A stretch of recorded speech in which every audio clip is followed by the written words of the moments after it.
With all the censorship big tech is engaged in, it's critical that you sign up for our free newsletter at Infowars.com/newsletter. You will get breaking news, videos, great deals at InfoWarsStore.com, and all the latest articles with key intel and analysis. Get around the electronic Berlin Wall by signing up for our newsletter at Infowars.com/newsletter. There can be no hiding it now. Any and all views that go against the totalitarian left will be silenced, regardless of whether or not those views violated any policy. This movement that defies our First Amendment rights is led by a growing uptick in Marxism rotting America's higher education. Back in 2016, Campus Reform wrote, Professors Joshua Dunn of the University of Colorado and John A. Shields of Clermont McKenna College discovered about 18% of social scientists in the United States self-identify as Marxists, compared to only about 5% who identify as conservatives, and that was pre-Trump administration.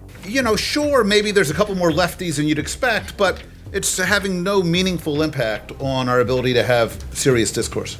That would be false. In a study, gender studies, for example, the field is defined by a set of principles that most conservatives wouldn't agree with.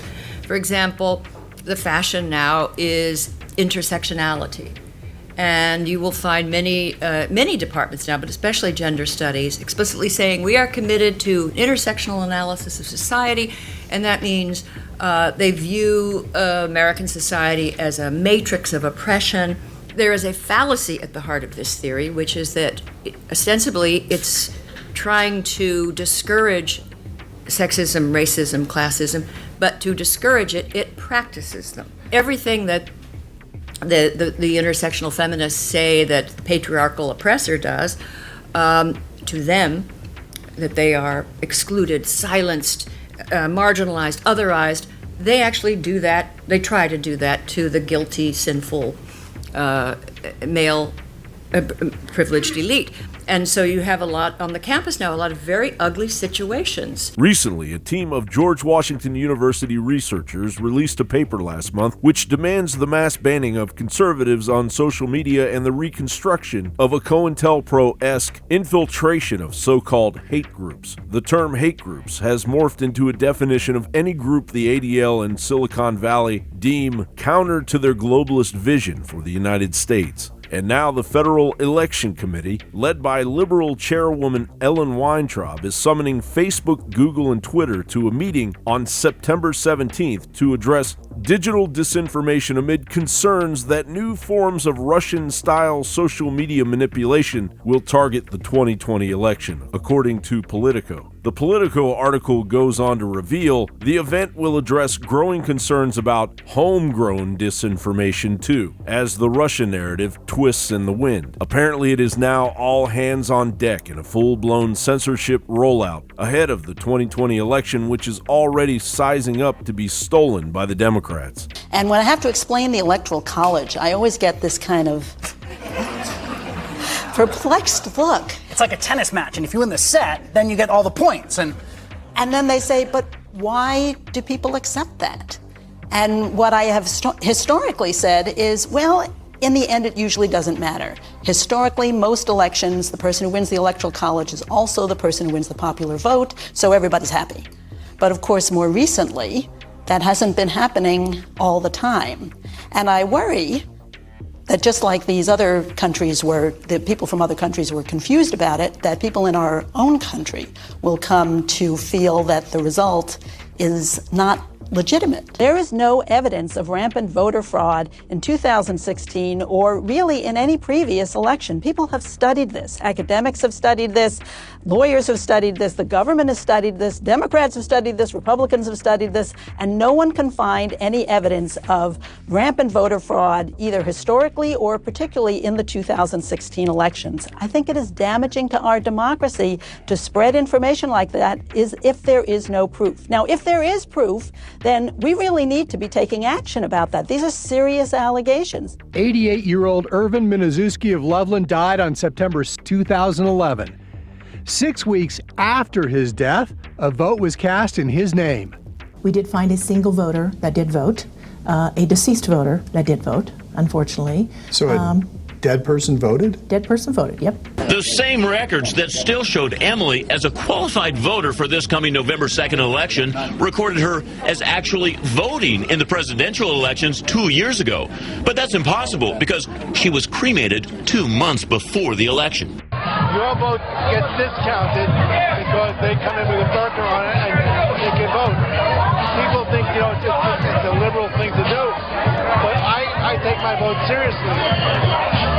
And I don't want 10 other people coming in negating my vote by voting for the other candidate when they're not even registered voters. Well, that video you just witnessed was the New York City Democrat Board of Election Commissioner admitting to systemic voter fraud. Voters are bussed from one polling station to another to vote multiple times. That's what you just saw. 5 boroughs, Staten Island results, Manhattan results, Bronx, Brooklyn, Queens. All of these votes are placed in a black box. This black box is unaccountable, untestable, privately run software from the 2 companies that you have hired to count our votes. So when the votes come out of this black box, they do not reflect the New York City or the national votes. In 22 primaries, the votes have shifted in 20 of them. The exit polling data in New York State shifted 12%. A shift of 2% is fraud. Why is Ellen Weintraub's seemingly harmless rhetoric such a problem, you might ask? The FEC is supposed to simply enforce foreign influence in our elections, not explore the censorship of Americans' free speech. You may contact the Federal Election Committee at 1-800-424-9530 from 8:30 a.m. to 5:30 p.m. Eastern Time to exercise what is left of your Bill of Rights. Operators are standing by. John Bound reporting.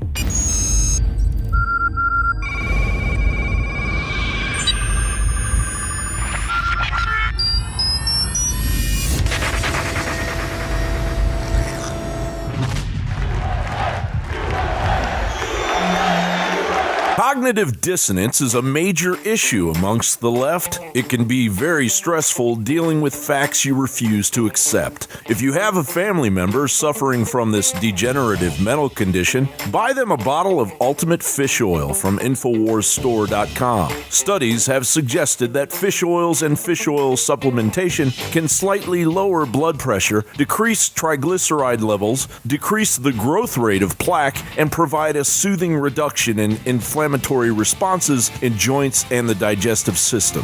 Recent studies have suggested that high EPA and DHA fish oil can stimulate immune function by increasing the concentration and activity of immune cells. Perhaps that family member or friend's mind is shorting out with leftist fantasies due to a lack of the supplementation found in Ultimate Fish Oil. It worked for my family, and now I can have a logical and calm discussion about actual facts that pertain to reality. Get your Ultimate Fish Oil for a friend, family,